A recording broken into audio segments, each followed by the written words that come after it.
Você mesmo, você está prestes a assistir ao depoimento mais perigoso já feito por um ministro do Supremo Tribunal Federal. Mas a maioria não percebeu. Não percebeu porque ele fala bonito, usa palavras difíceis, cita até Abraham Lincoln. Só que por trás disso esconde o manual completo de manipulação de massas. E nesse vídeo aqui, ó, nós vamos rasgar esse manual bloco por bloco, porque enquanto muitos veem um juiz fazendo justiça, nós não. Nós vemos um homem acuado, que não aceita ser questionado e que está disposto a destruir reputações, instituições e até a economia do Brasil para poder preservar o próprio poder. É foda, né? Ele chama brasileiros de traidores. Ele acusa, julga e condena tudo na mesma fala. E tudo isso com um discurso ensaiado, teatral e milimetricamente calculado. Mas hoje a máscara cai. E você vai entender por que esse homem não é apenas um ministro, é um estrategista do medo. E se você gostou do que você ouviu até agora, que bom, porque eu realmente pensei muito antes de fazer esse vídeo. Todos aqui sabem o porquê, né?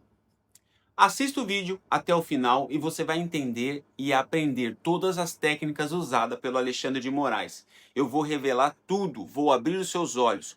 Nunca perca nenhum segundo desse vídeo.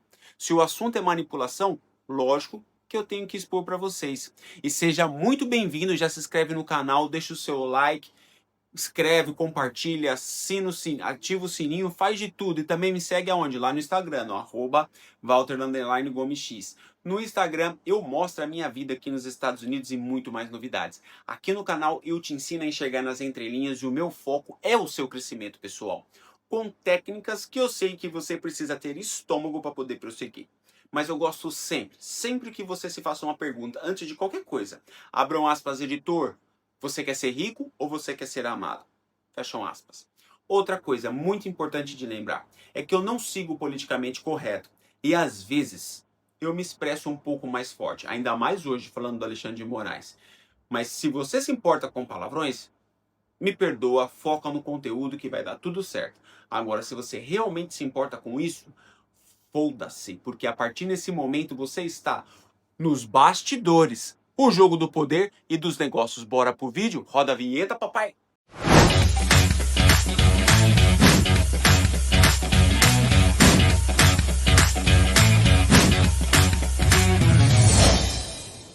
Então, logo no início do depoimento, Alexandre de Moraes já sauda seus pares. Mas não como quem se dirige a iguais. Ele fala, tá? Como quem reina sobre todos. É a velha técnica do status conferindo pela entonação e gestos. Ele não apenas agradece, ele determina respeito com sua linguagem corporal, dura, sem risos, sem fraqueza. O corpo inclinado para frente, o olhar e queixo elevado, tá? O olhar fixo e o tom monocórdio. Isso não é improviso, é PNL pura, é encenação. E quando ele agradece ao Gilmar Mendes, ele faz questão de dizer que aceita tanto pessoal quanto institucionalmente. Isso não é apenas vaidade, é uma forma sutil de transformar elogio em autoridade jurídica. A narrativa já começa marcada pela teatralização. Não há emoção, há cálculo. Moraes não se comunica, ele se impõe. E esse é todo o tom que seguirá pelos próximos 30 minutos de depoimento dele. Logo depois, tá? Moraes introduz o inimigo perfeito, a organização criminosa, os traidores da pátria, os golpistas.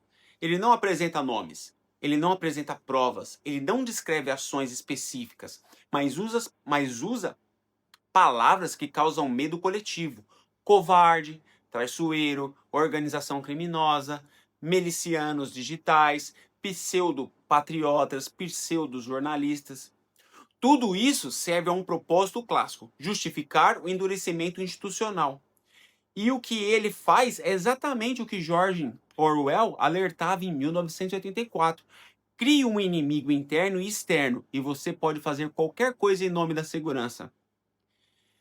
Se o povo sente que está sendo atacado, então qualquer força, qualquer censura, qualquer controle passa a ser aceito. E é aí que Alexandre de Moraes constrói a narrativa do poder absoluto. Ele não está punindo pessoas, ele está defendendo a pátria.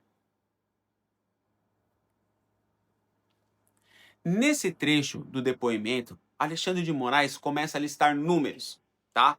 706 recursos, 638 ações penais, centenas de testemunhas, dezenas de advogados, mais de 500 confissões. Ele repete com orgulho os dados e estatísticas, como se cada número fosse uma medalha. Mas o que está por trás disso? Vem cá, eu vou falar para você. Essa é uma técnica clássica de persuasão que já está descrita em As Armas da Persuasão de Robert Cialdini. O livro que eu falo para vocês. Autoridade baseada em volume. Ao expor uma avalanche de dados, Moraes busca gerar no público o sentimento de que tudo está sob controle e que ele domina um assunto e que discordar dele seria ignorância ou má fé. Lembra da referência estratégica em O Príncipe Maquiavel, que eu tanto falo? Abram aspas. É melhor ser temido do que ser amado quando não se pode ser ambos? Fecham aspas. Ao listar os números, Moraes não quer ser amado. Aqui, ó. Ele quer ser temido. O tom é de alguém que está dizendo: olhem tudo que já fiz. Não se atrevam a me questionar. Ele quer se impor. Você sabe o que quer dizer isso nas entrelinhas de linguagem não verbal? Expressão de desprezo contido ao citar os réus e os fugitivos. Mãos fechadas e tensas ao bater nas estatísticas. Gesto típico de quem quer impor respeito pela força simbólica dos dados. Tom profissional e ritmo mais lento nessa parte. Ele quer que cada número entre na mente do ouvinte como um veredito incontestável. Você sabe qual foi a PNL que ele usou?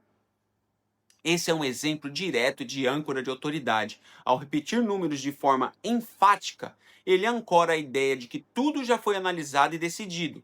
Ou seja, não há mais espaço para dúvidas, apenas para a obediência dele, o Senhor Supremo.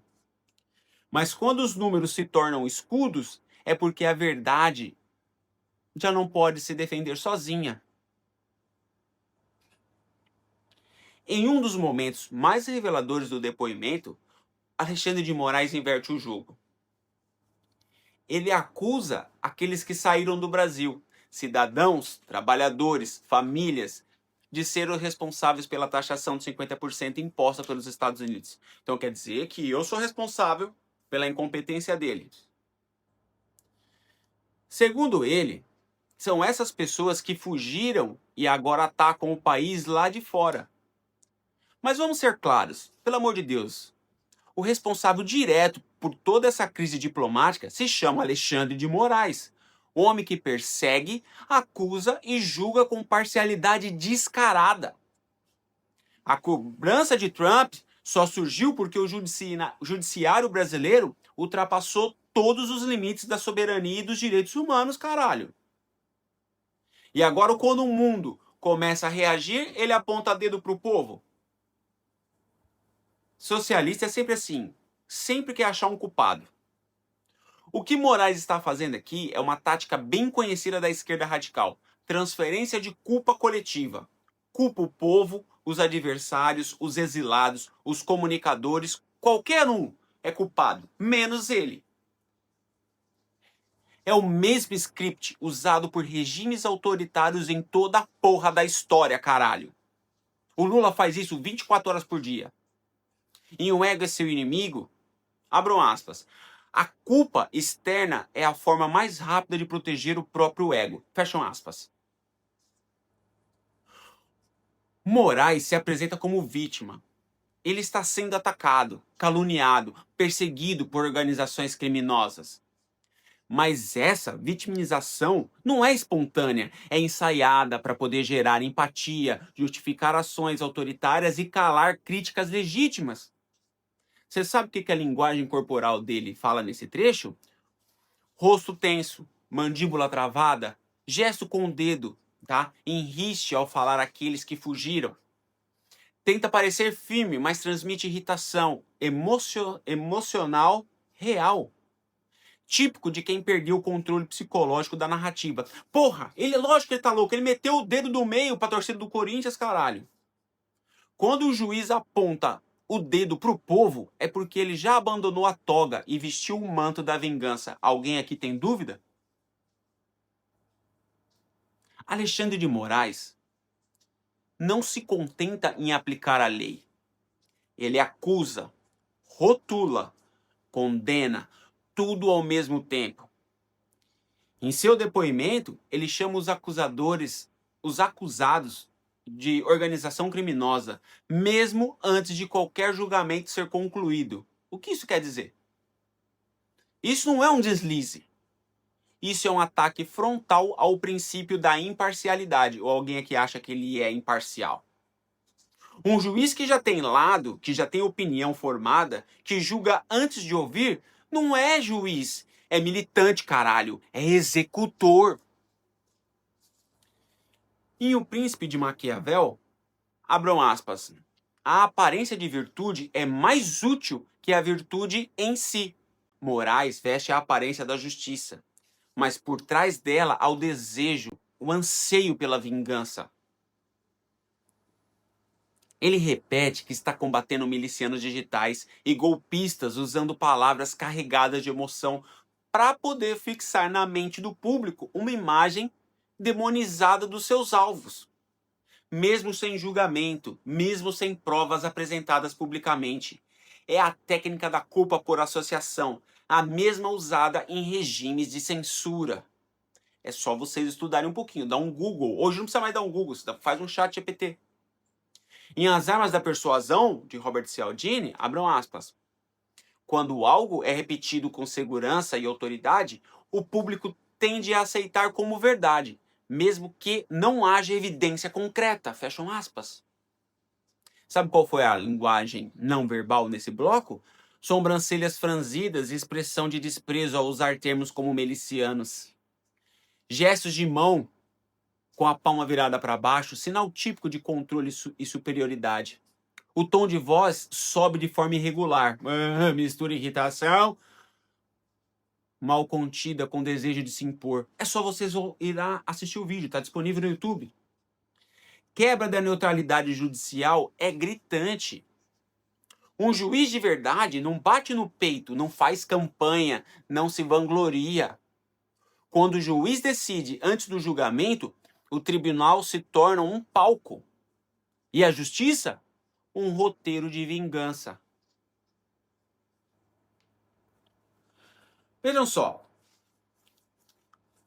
Quando Alexandre de Moraes cita Abraham Lincoln, a intenção não é homenagear. Por incrível que pareça, é se comparar. É se projetar como um sábio incompreendido, acima da massa, acima dos críticos, acima da própria Constituição. Ele utiliza o que chamamos de linguagem de prestígio, tá? Que é quando o orador tenta elevar seu status intelectual pela situação de grandes nomes da história. Estratégia comum em políticos que desejam parecer mais cultos do que são. Presta atenção, cara. É manipulação. Em As Armas da Persuasão, Robert Cialdini já falava. Abram aspas. A percepção de autoridade intelectual pode ser criada artificialmente por símbolos e referências de prestígio. O conteúdo, nesse ponto, torna-se secundário. Fecham aspas. Secundário. Olha aí, mano. Tudo tá no livro, cara. O que Moraes realmente faz? Ele cita Lincoln para poder fingir moralidade. Ele reforça a ideia de que está salvando a democracia. Inventa para si um papel de herói solitário contra o mal. Mas heróis de verdade não precisam repetir o tempo todo que são heróis.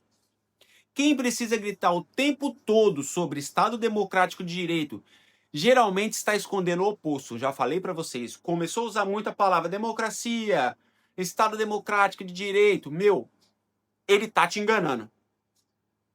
Sabe quais foram os gatilhos mentais que ele usou?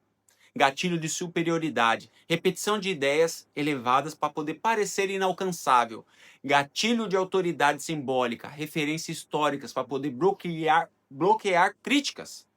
Gatilho de urgência emocional. Fala como se estivesse impedindo o novo apocalipse, que ele é o cara.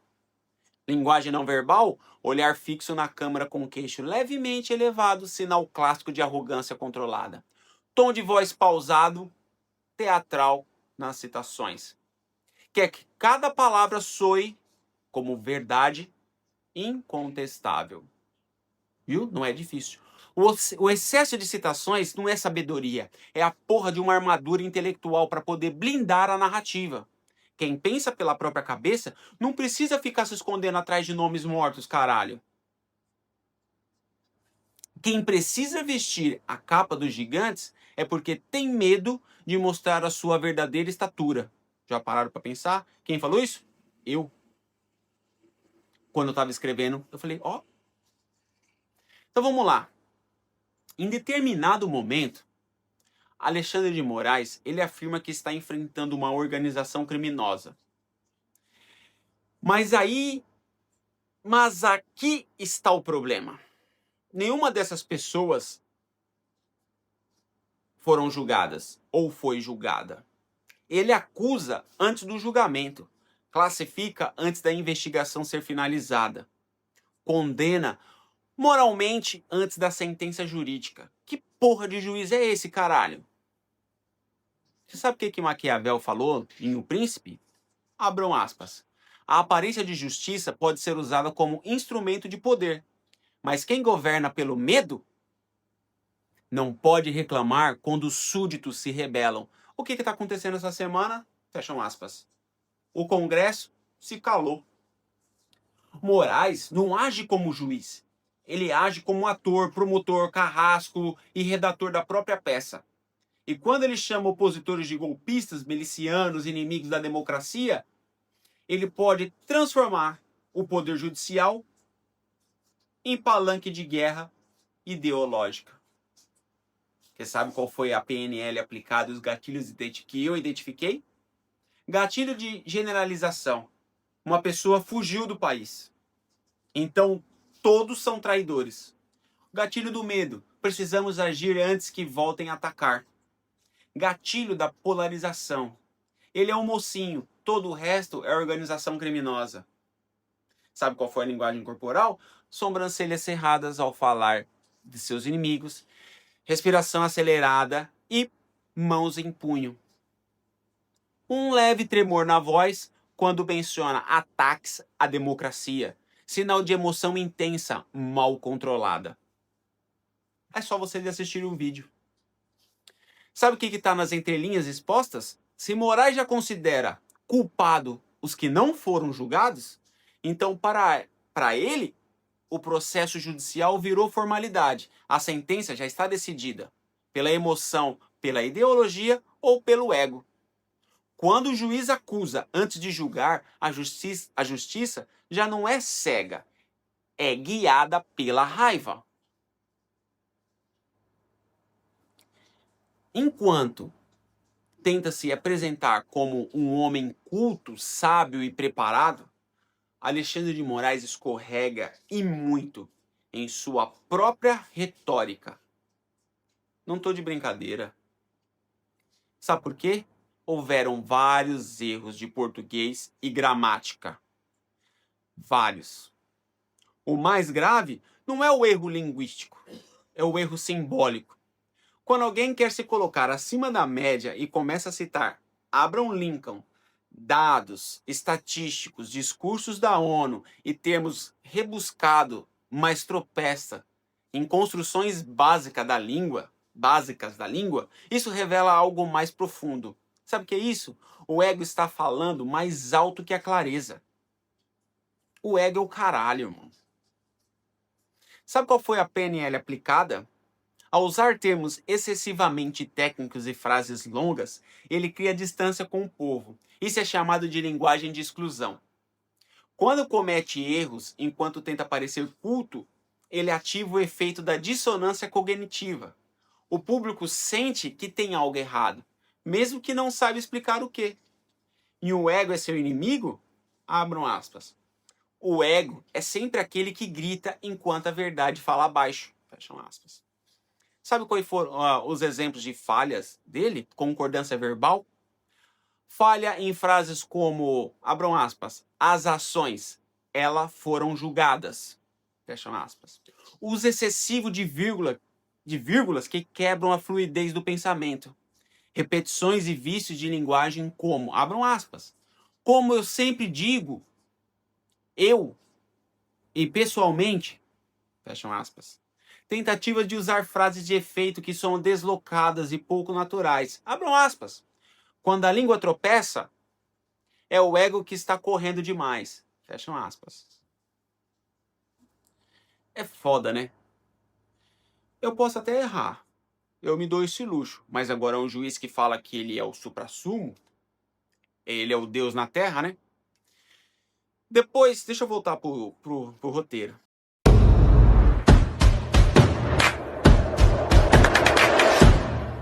Depois de analisar cada gesto, cada palavra, cada silêncio, fica claro, Alexandre de Moraes não está discursando, está encenando.